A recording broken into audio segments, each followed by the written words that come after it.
হচ্ছে গিয়ে সাদা পাথরে আমরা যেটা দেখেছি এবং গতকাল এই জিনিসটা আমরা উপলব্ধি করেছি এবং আজকে আমরা একাত্তর টেলিভিশন প্রতিবেদন প্রকাশ করেছি, নৌকা ভাড়া এখানে নির্ধারণ করা হয়েছে 800 টাকা। কিন্তু সেক্ষেত্রেও মানুষ নৌকাতে ওঠার পর ইজারাদাররা, মাঝিরা বিভিন্নভাবে নৌকাতে হয়রানি করে, তারা অতিরিক্ত টাকা নিয়ে থাকে, বিভিন্ন ধরনের নিরাপত্তা নিয়েও প্রশ্ন উঠেছে। আসলে পর্যটন বান্ধব শহর, 800 টাকা পর্যটকরা বলছেন অনেক বেশি হয়ে যায়, আবার ইজারাদাররা বলে তারা 4 কোটি টাকা দিয়ে লিজ নিয়েছে। এখানে নৌকা ভাড়া কমানোর কোনো পরিকল্পনা আপনি নেবেন কিনা? পাশাপাশি আরও উন্নত দেশে আমরা থাইল্যান্ডে দেখেছি বিভিন্ন জায়গায় স্পিড বোট রয়েছে, অনেক কিছু রয়েছে। তো এক্ষেত্রে আসলে আপনি এগুলা নিয়ে কোনো চিন্তা ভাবনা করছেন কিনা, যেহেতু নদী বান্ধব এলাকা এটা?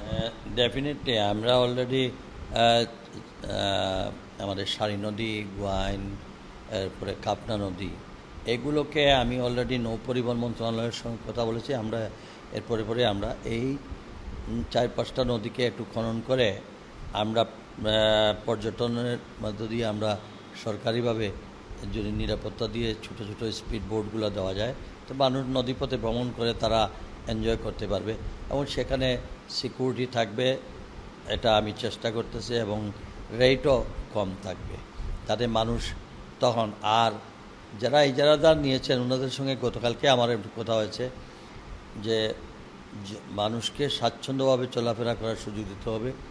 কোনো নৌকায় 8 জনের উপর উঠতে পারবে না, নৌকায় যে রেট আছে সেটাকে ঘাটে লিখে দিতে হবে, এবং এর থেকে ব্যত্যয় ঘটলে ওই নৌকা এখান থেকে চালাতে পারবে না। এবং আমরা যদি এটা করেন তাহলে আমি সরকারি নৌকা দিয়ে দেবো, তখন হলে আবার বাকি শ্রমিকদের ক্ষতি হবে।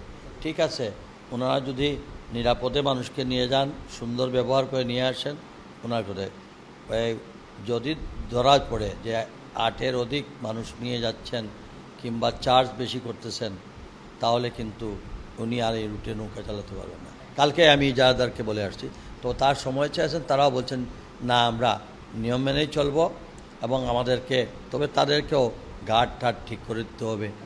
আর এগুলা আসলে খুব একটা বড় বিগ ডিল না, মানুষ বসবে একটু ছাউনি করা, এটা খুব বড় প্রজেক্ট। আমি ইনশাআল্লাহ নেক্সট সিজনের আগে অবশ্যই দৃশ্যপট পরিবর্তন হয়ে যাবে, কারণ আমার নেতা জনাব তারেক রহমান এই বিষয়ে সর্বাত্মক সহযোগিতা করতে প্রস্তুত, এবং যাতে মানুষের কল্যাণে কাজে লাগে। এবং আমি ইনশাআল্লাহ আমি মনে করি জনতা গোয়েন্দার কোম্পানিগঞ্জ হবে পর্যটন সিটি অফ বাংলাদেশ।